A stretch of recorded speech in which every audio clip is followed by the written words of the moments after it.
금쪽 같은 내 새끼라는 프로그램이 있습니다. 저와 제 아내가 종종 보는 프로그램인데요.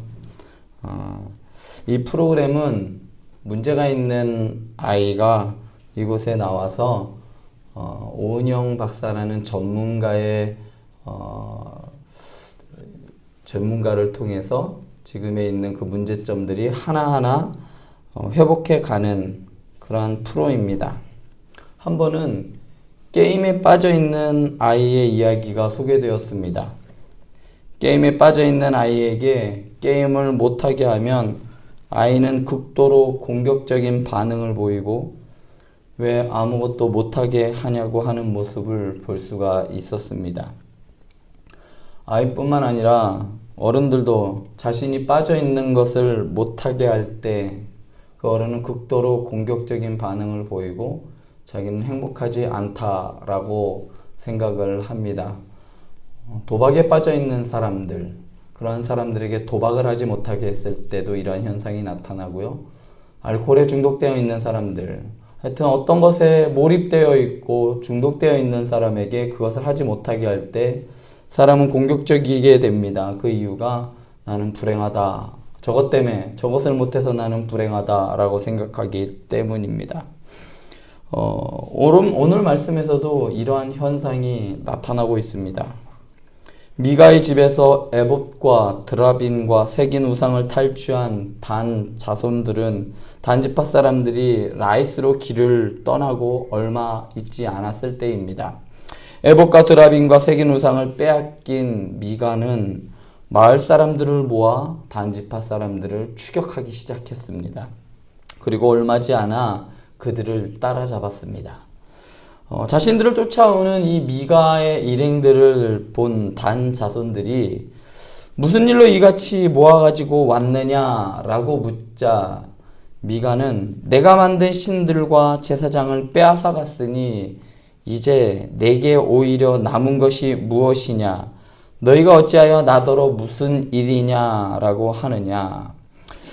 여기서 미가가 나의 전부라고 여긴 것이 무엇인지 드러납니다.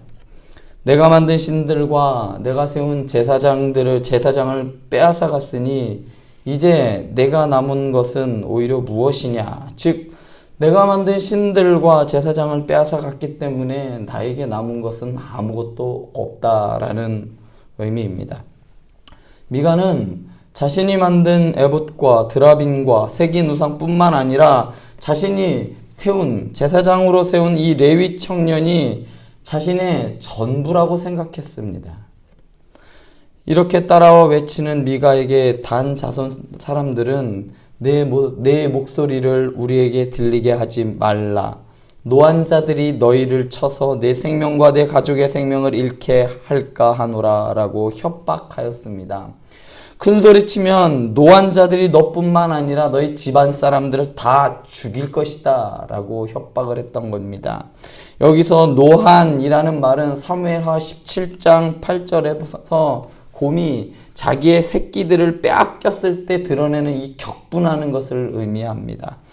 즉 그만큼 우상과 이 레위 청년, 제사장으로 세운 레위 청년이 미가에게 뿐만 아니라 단지파 사람들에게도 아주 소중했던 것이죠. 하나 아주 소중한 것을 놓고 서로 싸우고 있는 장면입니다. 소중하게 생각하는 것을 차지하기 위해 상대방의 생명이라도 빼앗을 만한 그만큼 귀중하게 생각했다는 것이죠. 미가는 단 자손의 엄포에 기가 눌려 그들이 자신보다 강한 것을 보고 결국은 집으로 돌아갔습니다. 그런데 미가가 만약에 자신의 힘이 자신과 함께 간 사람들의 힘이 단 자손의 사람들의 힘보다 더 셌다면 어떻겠을까요? 단지 자신이 단지파 사람들보다 힘이 없었을 뿐이지 힘만 있었다면 얼마든지 쫓아가서 그들의 생명을 빼앗고서라도 그 새긴 우상들을 빼앗아 왔을 겁니다. 왜냐하면 마을 사람들을 모아서 쫓아간 것을 보면 알 수 있듯이 단 자손이 자기보다 강한 것을 보고 돌이켜 왔다는 내용에서도 알 수 있듯이 힘만 있으면 얼마든지 남의 것을 빼앗을 수 있었습니다. 뿐만 아니라 빼앗긴 것을 빼앗아 오는 것은 어쩌면 당연한 것이겠죠. 남의 것을 빼앗는 행동이 도덕적으로, 신앙적으로 맞는지 안 맞는지는 중요하지 않습니다. 단지 내 것을 빼앗기고 그리고 내가 빼앗을 만한 것이 있다면 얼마든지 힘의 논리로 빼앗는 시대가 사사시대였습니다. 오늘 말씀을 통해 우리는 사람에 의하여 만들어진 종교는 실망만 준다는 것을 알 수 있습니다. 사람에 의해 만들어진 신은 결코 자신마저도 보호할 수가 없고 신의 의지와는 상관없이 그냥 사람들에 의하여 이리 옮겨지고 저리 옮겨지는 그러한 아무 쓸짝에도 없다는 것을 알 수가 있습니다. 돈이든 권력이든 인간관계든 그 무엇도 우리를 구원해 줄 수 없습니다. 예를 들면 자신의 직업을 신으로 삼는 사람들은 자신보다 더 운이 좋거나 인맥이 좋은 누군가에 의해 출세의 길이 막히는 것을 경험할 때 자신의 직업이 축복이라고 생각하는 것이 아니라 불행이라고 생각할 겁니다. 직장을 나아가는 것이 즐거운 것이 아니라 직장에 가서 나보다 잘 되는 그 사람을 볼 때마다 배가 아플 거고 그래서 저 사람 때문에 나는 행복하지 않을 거예요. 아무리 좋은 직장이 있어도 그럴 겁니다. 좋은 직장에 취직해서 나는 행복해라고 생각했지만 직장에서 누군가 나보다 늦게 들어왔음에도 불구하고 고속으로 승진을 하고 그런 사람을 볼 때마다 자괴감이 느껴질 겁니다. 사장이나 임원의 배경을 등에 업고 낙하산으로 자기보다 상사로 젊은 사람이 오게 되면 직장은 더 이상 행복한 곳이 아니겠죠. 절망의 원인이 될 겁니다. 또한 자신의 외모를 신으로 삼는 사람은 세월이 가면 갈수록 자신의 얼굴에 주름살이 하나하나 새겨가는 것을 보면 볼수록 아름다운 외모로 인해 얻은 행복이 점점 사라질 겁니다. 결국 인간이 만든 그 어떠한 신도 이 죽음이라는 벽을 넘을 수가 없을 거고 죽음 앞에 공통적으로 불행할 거고 공허할 것은 자명합니다. 오늘 말씀의 미가와 단 지파 사람들은 자신이 만든 우상과 자신의 손으로 세운 레위 청년만 있으면 신의 신탁을 받을 수 있고 영원히 행복할 것이라고 생각했습니다. 미가가 만든 우상만 있으면 신의 뜻을 알게 될 것이고 그러면 불행해지지 않을 거라고 생각했습니다. 미가에게 새긴 우상과 레위 청년, 즉 제사장은 행복을 위해서 반드시 있어야 할 것들이었습니다. 그래서 그것을 빼앗겼을 때에 나의 소중한 신을 빼앗아갔으니 이제 내가 남은 것은 하나도 없어. 나는 아무것도 없어. 빈털털이야 라고 말했던 겁니다. 사랑하는 행복한 교회 성도 여러분, 여러분들은 무엇을 빼앗겼을 때 미가처럼 이제 내게 남은 것은 하나도 없어 라고 말하십니까?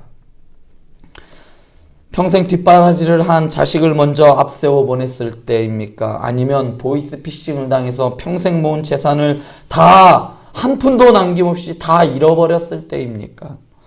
아니면 평생 다닌 직장에서 정리해고를 당했을 때 이제 내게 남은 것은 하나도 없어. 아무 소망도 없어 라고 말합니까? 여러분들에게 무엇을 잃었을 때 이제 내게 남은 것은 하나도 없어 라고 이 미가가 했던 고백을 할 수 있을까요? 여러분들에게 그토록 가치 있는 것은 무엇입니까? 바로 예수 그리스도 아닙니까? 사랑하는 행복한 교회 성도 여러분, 난 아무것도 남은 것이 없어 라고 말할 수 있을 때는 우리 안에 예수 그리스도가 없을 때여야지, 그럴 때여야 하지 않겠습니까? 만약 누군가 여러분들에게서 예수 그리스도를 빼앗는다면 그때 우리의 고백이 이제 내게 남은 것은 하나도 없어 라는 고백이 되어야 할 겁니다. 코로나19를 경험하면서 우리는 이와 비슷한 경험을 하였습니다. 아무도 교회에 들어오지 못하게 안에서 문을 걸어 잠그고 성도님들을 돌려보낼 때, 그런 때가 있었어요. 주일임에도 불구하고 아무도 못 들어오게 할 때가 있었습니다. 그때 한 권사님이 교회 문에 손을 얹고 기도를 하고 돌아가시더라고요. 그리고 그 다음 날도 평일임에도 불구하고 교회 문 앞을 서성이다가 문고리만 몇 번 만지작 하고 돌아서실 때 제가 달려가서 물어봤어요. 여쭤봤습니다. 권사님, 평일인데 어쩐 일로 오셨어요? 그냥 교회가 너무 오고 싶었어. 매일 와도 또 오고 싶은 곳이 교회이고 매일 만나도 계속 만나고 싶은 분이 바로 우리 주님 아니겠습니까? 권사님의 그냥 교회가 너무 오고 싶어서라는 이 말 한마디가 교회에서 예배를 드리지 못하게 하는 그 당시에 저에게는 예배를 드리지 못하게 하니 내게 남은 것은 아무것도 없어. 내게 남은 게 아무것도 없어.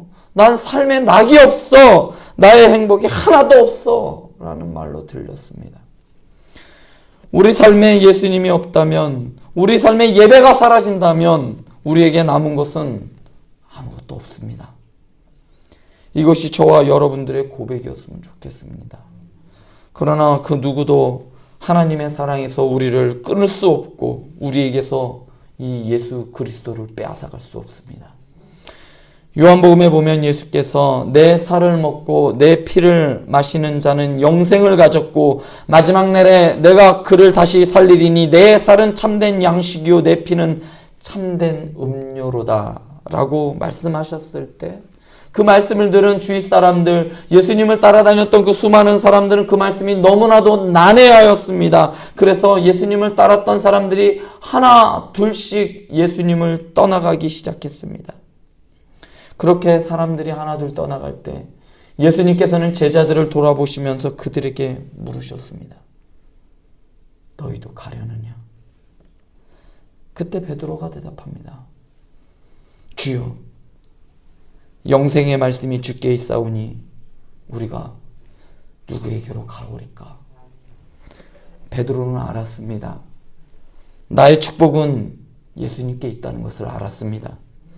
예수 그리스도를 발견하는 것이 바로 축복이라는 것을 알았습니다. 사람들이 만들어 놓은 우상이 아니라 사람들이 만들어 놓은 명예와 그리고 출세와 돈이 그의 축복이 아니라 바로 예수님이라는 것을 알았습니다. 그러나 우리 예수님이 주시는 이 영생의 축복을 받아들이기 위해서는 예수님께 이러한 고백을 할 수 있어야 합니다. 예수님이 없다면 제가 가진 이 모든 것들이 무슨 의미가 있겠습니까? 예수님은 나의 모든 겁니다. 이런 고백을 할 수 있는 사람만이 바로 주님께서 주시는 그 영생의 축복을 받아 누릴 수 있는 자들입니다. 사랑하는 행복한 교회 성도 여러분, 여러분들의 삶을 돌아보시기 바랍니다. 그리고 우리의 삶에 다른 갈만한 마땅한 곳이 있었던가요? 전 아무리 제 주위를 둘러보아도 갈만한 곳이 보이지 않더라고요. 삶에 가장 어려울 때, 앞이 캄캄할 때 기도 말고는 할 게 없더라고요. 사랑하는 우리 김경아 집사님이 마지막에 이런 얘기를 하더라고요. 기도밖에 할 게 없어요, 이제. 그 고백이 바로 우리의 고백이어야 하지 않겠습니까? 우리가 기댈 수 있는 분, 그리고 우리가 바라볼 수 있는 분은 바로 주님밖에 없습니다. 예수님이 우리가 가진 전부입니다. 예수님이 우리가 가진 전부라는 것을 알 때, 그때 예수님이 영원히 우리에게 필요한 전부임을 여러분들의 삶 가운데 발견하게 될 것입니다. 기도하시겠습니다.